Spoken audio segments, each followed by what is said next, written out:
اعوذ باللہ من الشیطان الرجیم بسم اللہ الرحمن الرحیم سورۃ البقرہ آیت نمبر 76 وَإِذَا لَقُوا الَّذِينَ آمَنُوا قَالُوا آمَنَّا وَإِذَا خَلَا بَعْضُهُمْ إِلَى بَعْضٍ قَالُوا أَتُحَدِّثُونَهُم بِمَا فَتَحَ اللَّهُ عَلَيْكُمْ لِيُحَاجُّوكُم بِهِ عِندَ رَبِّكُمْ أَفَلَا تَعْقِلُونَ۔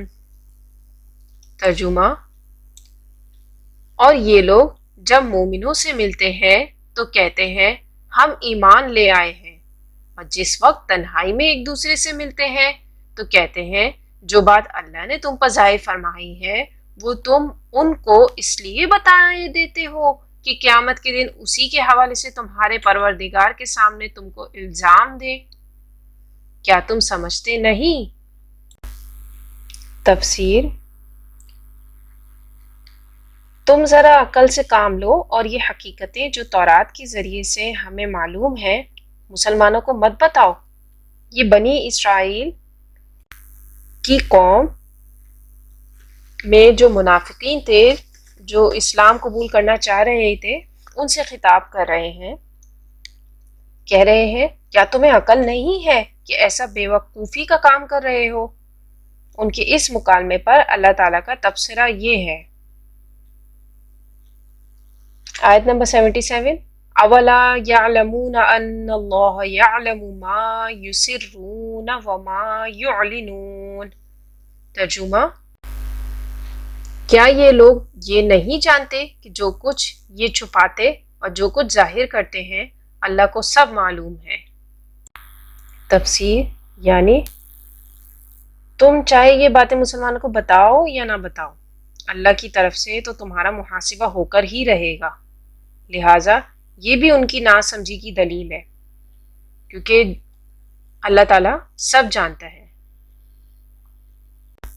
آگے اللہ تعالیٰ آیت نمبر 78 میں فرما رہا ہے وَمِنْهُمْ أُمِّيُّونَ لَا يَعْلَمُونَ الْكِتَابَ إِلَّا أَمَانِيَّ وَإِنْهُمْ إِلَّا يَظُنُّونَ۔ ترجمہ: اور بعض ان میں ان پڑھ ہیں کہ اپنے آرزوؤں کے سوا اللہ کی کتاب سے واقف ہی نہیں، اور وہ صرف اٹکل سے کام لیتے ہیں۔ تفسیر کچھ یوں ہے آیت نمبر 78 کی۔ امی کا لفظ قرآن مجید میں اصلاً تو مشرکین عرب کے لیے آتا ہے، اس لیے کہ ان کے اندر پڑھنے لکھنے کا رواج ہی نہیں تھا، کوئی آسمانی کتاب بھی ان کے پاس نہیں تھی مشرکین مکہ کے پاس۔ لیکن یہاں یہود کے بارے میں کہا جا رہا ہے کہ ان میں سے بھی ایک طبقہ ان پڑھ لوگوں پر مشتمل ہے، جیسے آج مسلمانوں کا حال یہ ہے کہ اکثر و بیشتر جاہل ہیں، ان میں سے بعض اگرچہ PhD ڈگری بھی ہو لیکن انہیں قرآنی آیت کا الف با تا تک نہیں آتا۔ یہ بہت سچ ہے، آج کل کے دور میں دین کے مبادی تک سے ناواقف ہیں۔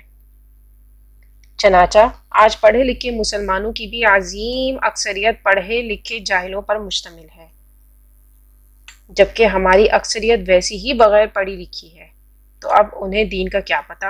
وہ تو سارا اعتماد کریں گے علماء پر، کوئی بریلوی ہے تو بریلوی علماء پر اعتماد کرے گا، کوئی دیوبندی ہے تو دیوبندی علماء پر اعتماد کرے گا، کوئی اہل حدیث ہے تو اہل حدیث علماء پر اعتماد کرے گا۔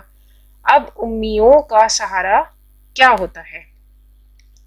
لا یعلمون الکتاب الا امانیش، ایسے لوگ کتاب سے تو واقف نہیں ہوتے، بس اپنی کچھ خواہشات اور آرزوؤں پر تکیہ کیے ہوئے ہوتے ہیں۔ ان خواہشات کا ذکر آگے آ جائے گا۔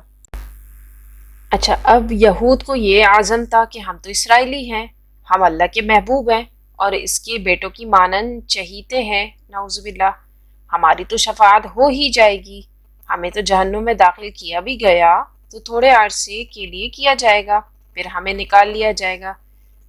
یہ ان کی امانیجی ہے۔